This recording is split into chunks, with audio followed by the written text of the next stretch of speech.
என் கண்ணின் மணிகளுக்கு தொடர்கிறது. கேள்வி கேட்க ஆசைப்படுபவர்கள் நேராக மேடைக்கு வரலாம். விஜய் டிவில ஒரு ப்ரோக்ராம்ல நீங்க தாய் மனைவி மகள் அப்படின்ற ஒரு நிகழ்ச்சியில பேசிருந்தீங்க. நீங்க சொன்னீங்க இந்த 3 பேருக்கும் படாத கஷ்டத்தை கொடுத்தீங்க அப்படின்னு.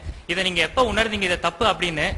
தாய் மனைவி மக்களோட அருமை எப்ப தெரிஞ்சா அவங்க விட்டு கொஞ்சம் வேலைக்கு வரும்போதுதான் தெரியுது. எங்க அம்மா செத்து போய் 20 வருஷம் ஆகுது. அதனால எங்க அம்மா வேலைக்கு போக போக தாயுடைய பாசத்தினுடைய தாக்கம் அதிகமா இருக்கு. அதே மாதிரி மனைவி எனக்கு செய்த பணிவிடைகள் அளப்பரிய பணிவிடை பண்ணா. இப்ப பணிவிடை டிரான்ஸ்பர் ஆகி பேத்திக்கிட்ட போயிடுச்சு. அதனால எங்க சம்சார பெருமை தெரியுது. பொண்ணு இத்தனை நாள் என் கூட இருந்துச்சு, பொண்ணு வீட்டு விட்டு வெளியே போயிடுச்சு, பொண்ணோட பெருமை தெரியுது. தனிப்பட்ட வாழ்க்கையும் தொழிலையும் எவ்வாறு சம்பந்தப்படுத்துகிறீர்கள்? தனிப்பட்ட வாழ்க்கையும் தொழில நான் சம்மந்தமே படுத்தல. நான் வீட்டுக்கு போக முடியும் மேக்கப் அழிச்சிட்டு போயிடுவேன். ஏன்னா எங்க வீட்டுல யாருக்குமே நடிகன்னு தெரியாது, படம் பார்த்தா தெரியும். ரெண்டையும் மிக்ஸ் பண்ணா குழப்பமாயி போகும். வீட்டுல இருந்து புறப்படும் போது சின்னப்பதேவ சொன்ன மாதிரி வீட்டுல குடும்பத்தை மனைவி பாத்துக்குவா, அந்த அம்மா சாப்பாடு போடுவா, அதை பார்த்து பிடிச்சி போனா வேலையை மட்டும் பார்ப்பேன். மேக்கப் கழிச்சு நேரா வீட்டுக்கு வந்தா தொழிலை பத்தி வீட்டுல பேச மாட்டேன். என்னுடைய பசங்களுக்கு நான் எந்த விதமா அட்வைஸ் பண்ணதே இல்லை. குறிப்பா தாய் தகப்பனும் அட்வைஸ் பண்ணா எந்த குழந்தையும் கேட்காது. நீங்க கேட்டுக்கீங்களா? கேட்க மாட்டேங்க. நானும் கேட்கல, குழந்தை கேட்காது. நான் என்ன செஞ்சேன்னா என் பசங்க சொல்லுவாங்க, எங்க அப்பா எங்களுக்கு எதுவுமே சொன்னதில்லை, ஆனா எங்க அப்பா எப்படி வாழ்றாரோ அதை பார்த்து நாங்க வாழ்ந்துருக்கோம்னு சொன்னாங்க. அதுக்கு சின்ன குட்டி கதைன்னு சொல்றேன். ஒரு 32 வயசு ஆள் ஒருத்தன் ஒரு மவுண்ட் ரோடு மாதிரி ஒரு ஆபீஸில் வேலை பார்க்கறான். சாயங்காலம் 5:30 மணிக்கு புறப்பட்டு போகும்போது பேய் மழை அடிக்குது. எல்ஐசி பில்டிங் பக்கத்துல பஸ் ஸ்டாப் இருக்குது. எல்லா பிள்ளைங்க வேலை போயிட்டு இருக்காங்க. பல பஸ்ஸுகள் ஏறி போயிட்டு இருக்குது. ஒரே ஒரு பொண்ணு மட்டும் அதுக்கு வேண்டிய பஸ் வரல. புயல் காத்தா சொல்லிட்டு அடிக்குது, கொடையா பிஞ்சு போகுது. பஸ் டாப் அடியிலையும் தண்ணி தெரிக்குது. அந்த பொண்ணு தவிச்சிருக்கும் போது இந்த 32 வயசு பையன் கார்ல போனவன் வண்டி நிறுத்துறான். ஷாலை டாப் யூன்னு கேட்டான்.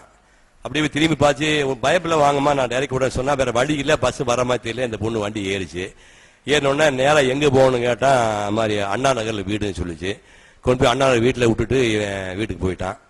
6 மாசம் ஆச்சு. அதே மாதிரி அது ரோட்ல வந்துருக்கா. அந்த பொண்ணு அங்கேயே எதில் செய்யத்தான் நின்று. இப்ப மழை காலம் இல்லை, வெயில் காலம். பார்த்தா வண்டி ஸ்லோ டவுன் பண்ணா அந்த பொண்ணு நின்றுச்சு. கண்ணாடி கொஞ்சம் இறக்கனா சிரிச்சா. அந்த பொண்ணு சிரிச்சுது. சில டிராப்பி அப்படின்னா ஒரு யோசிச்சு பரவாயில்ல வாங்க அப்படின்னா கூப்பிட்டான். வண்டி ஏறி உட்கார வச்சான். நேரா கூட்டி போய் டிரைவிங் ஹோட்டல்ல ஒரு காஃபி சாப்பிட்டு போலாமா அப்படின்னா ஓ ஷியூர் அப்படின்னா போய் காஃபிக்கு ஆர்டர் பண்ணா. டிரைவிங்ல 2 பேர் காஃபி சாப்பிட்டாங்க. கொண்டு போய் நேரா வீட்டுல அண்ணாவில் இறக்கி விட்டு போயிட்டான். அடுத்தாப்புல ஒரு 3 மாசம் கழிச்சு ஒரு நாள் பார்த்தாங்க. அதே மாதிரி கார் நின்றுச்சு. ஏற்றி போனா சாப்பிட்டாங்க. மசால் தோசை ஆர்டர் பண்ணி சாப்பிடும் போது நான் ஒரு கேள்வி கேட்டா தப்பா நினைச்சுக்கூடாது மேடம், ஆர் யூ மேரிட்னு கேட்டா இல்லைன்னு சொன்னா. நான் கேட்டா தப்பா நினைச்சுப்பாடுன்னா ஒய் கான்ட் பி மேரின்னு கேட்டா. எங்க வீட்டுல கேட்டு சொல்லலான்னு சொன்னா. போய் வீட்டுல கேட்டாங்க. ஒரு டீசென்டான ஆளு ஆபீஸ் பேர்ல சொன்னோன்னே சந்தோஷம்னாங்க. கல்யாணம் பண்ணா. கல்யாணம் பண்ணி 2 நாள் 10 நாள் ஜீவன செயின் ஸ்மோக்கர், சிகரெட் பத்த வச்சுட்டே இருப்பான்.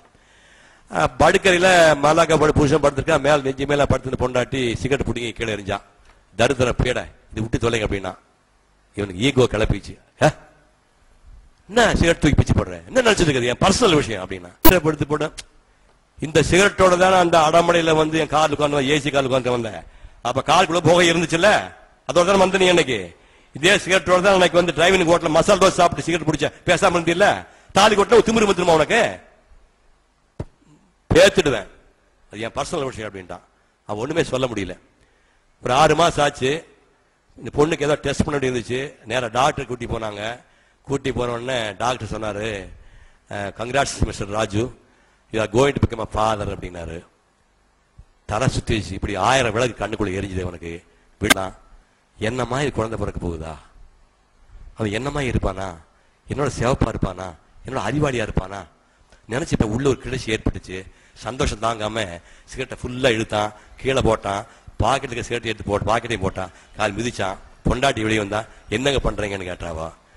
ஐ want to become a role model to my son அப்படின்னா. அதனால தகப்பன்மார்கள் ஆக போற தம்பிகளா உங்களுக்கு சொல்றேன், முன்புன்னு தப்பு தண்டா பண்ணா கூட கல்யாணம் பண்ணி குழந்தை குட்டி பெற்றா குழந்தை குட்டி முன்னாடி நீங்க யோகியமா வாழணும். இல்லைன்னா எதிர்கேள்வி ஒண்ணு முதல்ல கேட்பான். நீங்க மற்றவருக்கு அட்வைஸ் பண்ண முன்னாடி காந்தியை பத்தி ஒரு நண்பர் சொன்னாரு. காந்திய மகாத்மா எல்லாம் கிடையாதுப்பா, ஒரு சாதாரண ஆள்பா. ஒரே ஒரு விஷயம் தான் அவரை மகாத்மா ஆக்கியதுன்னா என்ன ஆச்சுன்னு கேட்டா, சுக்கும் செயலுக்கும் இடைவெளி இல்லாது வாழ்ந்தான். அந்த ஒன்றே அவரை மகாத்மா ஆக்கியது. முடியுமா நம்மால? அதனால முதல்ல நாம யோகியமா வாழ்ந்தாதான் நம்ம குழந்தைங்க நல்லபடியா இருக்கும். அதை மட்டும் செஞ்சா போதும். உங்கள் வாழ்க்கையின் இலக்கு எதை நோக்கி பயணித்துக் கொண்டிருக்கிறது? இலக்குங்கிறது அது அப்ப மாறிக்கிட்டே இருக்கும். அதுக்கு விவசாயம் கிடையாது. நான் மெட்ராஸுக்கு போகும்போது எங்க அப்பா செத்து போயிட்டான். எங்க அம்மா காடு கரையில் வேலை பார்த்துட்டு இருந்தான். மெட்ராஸ் போய் சேர்ந்தா போதும் அப்படிங்கிறது இலக்கப்போ. அப்புறம் மெட்ராஸ் வந்துட்டேன். மெட்ராஸ் வந்து இலக்கு முடிஞ்சிடணும்ல.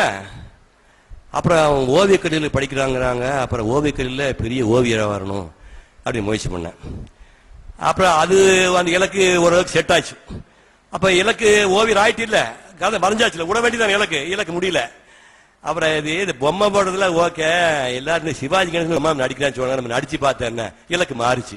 அதுக்கப்புறம் நடிக்க ஆரம்பிச்சோடனே 2 சீன் தான் நடிச்சிருக்கிறோம். கொஞ்சம் ஒரு 2 பாட்டோட ஒரு 10 சீன் வந்தா நல்லா இருக்கும். இலக்கு கொஞ்சம் நம்பு போச்சு. அப்புறம் ஒரு படத்துல என் கேள்விக்கு படத்துல ஒரு பாட்டு கொடுத்தாங்க, சிவாஜி நடிக்க விட்டாங்க, ஒரு 10 சீன் வந்துச்சு. அப்புறம் 2 பாட்டு 10 சீன் கொடுத்தானுங்க. ஒரு செகண்ட் ஹீரோ லெவலில் கொடுத்தா பெட்டரா இருக்கும். இலக்கு நவுந்து போச்சு. அதுக்கப்புறம் செகண்ட் ஹீரோ பேர்லாம் வந்த உடனே என்ன இருந்தாலும் ஜெமினிகாசன் பேர் தான் முதல்ல போடுறாங்க, நம்ம பேரு டைட்டில் போடல இல்ல. அப்ப அங்க போட்டா படிச்சோன்னாங்க. அதுக்கப்புறம் இலக்கு ஹீரோவாவே 195 படத்துல நடிச்சேன். 53 வயசுல என்னுடைய கதாநாயகி 17 வயசு. இதுக்கு மேல டுவேட் பண்ணுமா சொல்லுங்க.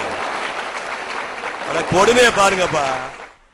ஏன் பேத்தி வயசுக்கு போல 17 வயசு பொண்ணு 53 கூட இருப்பா. இலக்கு என்ன? உங்க இலக்கு போயிட்டே இருக்கு. இப்ப இலக்கு என்னன்னா, நடிச்சதெல்லாம் போதுமாப்பா, மூட்டை கட்டி பொட்டலம் கட்டி வச்சுட்டு இப்ப நீ வாழ்ந்த வாழ்க்கையில் ஏதாவது அர்த்தமுள்ள வாழ்க்கை ஏதாவது ஜனங்க பார்க்க தெரியாதவங்க நம்பிட்டு இருக்கிறாங்க. இந்த அர்த்தமுள்ள வாழ்க்கைன்னா என்ன, நேரிய வாழ்க்கை என்ன, ஆன்மீகம்னா என்ன, ஒழுக்கம்னா என்ன, சத்தியம்னா என்னங்கிறத உலகத்தை சொல்லுன்னு உள்ளவனு சொல்லு. அதுதான் இப்ப இலக்கு.